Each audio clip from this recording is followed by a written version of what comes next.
হলো? গত 5 মাসে সরকারের কি প্রোক্লেমেশন ঘোষণার সুযোগ হয় নাই? তারা কি এতই ব্যস্ত ছিল যে তারা একটা জুলাইয়ের ঘোষণাপত্র ঘোষণা করার সময়টা করে উঠতে পারে নাই? এই পরিপ্রেক্ষিতে কিছুদিন আগে আমরা বৈষম্য বিরোধী ছাত্র আন্দোলন আমরা এই উদ্যোগটা গ্রহণ করি যে এই জুলাইয়ে যে যোদ্ধারা জীবন দিয়ে রাস্তায় যুদ্ধ করেছিল, লড়াই করেছিল, তাদের সেফটি আমাদের দিতে হবে। এটা আমাদের ঐতিহাসিক দায়। আজকে গতকালকে রাতে যখন প্রধান উপদেষ্টা প্রেসিং আবার ঘোষণা করেছে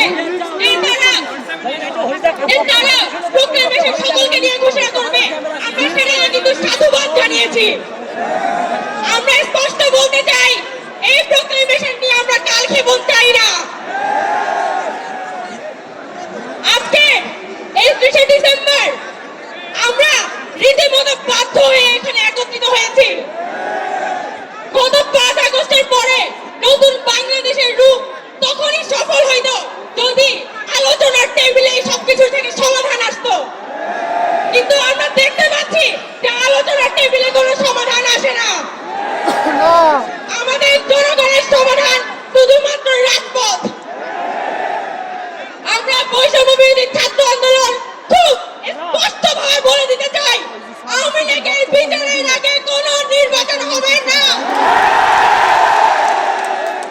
আরেকটা কথা স্পষ্টভাবে বলতে চাই, আমাদের যারা শহীদ পরিবার আছে, আমাদের যারা আহত আছে, তাদের প্রতি ন্যায় বিচার হয় নাই। এই মানুষগুলোর প্রপার ট্রিটমেন্ট, তাদের পুনর্বাসন হইতে হবে এবং সরকার সম্পূর্ণ দায় নিয়ে এই পরিবারগুলোর সেফটি, যার হাত চলে গেছে, পা চলে গেছে, যার চোখ চলে গেছে, তার সেফটি সরকারকে দিতে হবে। তার চাকরি, তার জীবনের নিরাপত্তা সরকারকে দিতে হবে। খুব বেশি কথা বাড়াবো না, আমাদের অনেক বক্তা সামনে আছেন, কিন্তু আমরা বৈষম্য বিরোধী ছাত্র আন্দোলন খুব স্পষ্ট কথা বলতে চাই যে জুলাই মরে যায় নাই।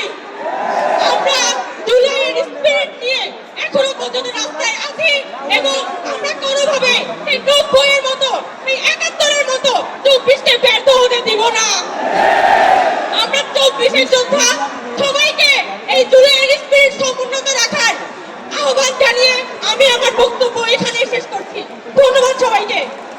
সংগ্রামী ভাই বোনেরা আমাদের সাথে এসে যুক্ত হয়েছেন বৈষম্য বিরোধী ছাত্র আন্দোলন টাঙ্গাইল জেলা, বৈষম্য বিরোধী ছাত্র আন্দোলন কিশোরগঞ্জ জেলা, বৈষম্য বিরোধী ছাত্র আন্দোলন বরিশাল জেলা, বৈষম্য বিরোধী ছাত্র আন্দোলন ঢাকা পলিটেকনিক, বৈষম্য বিরোধী ছাত্র আন্দোলন ঢাকা মেডিকেল কলেজের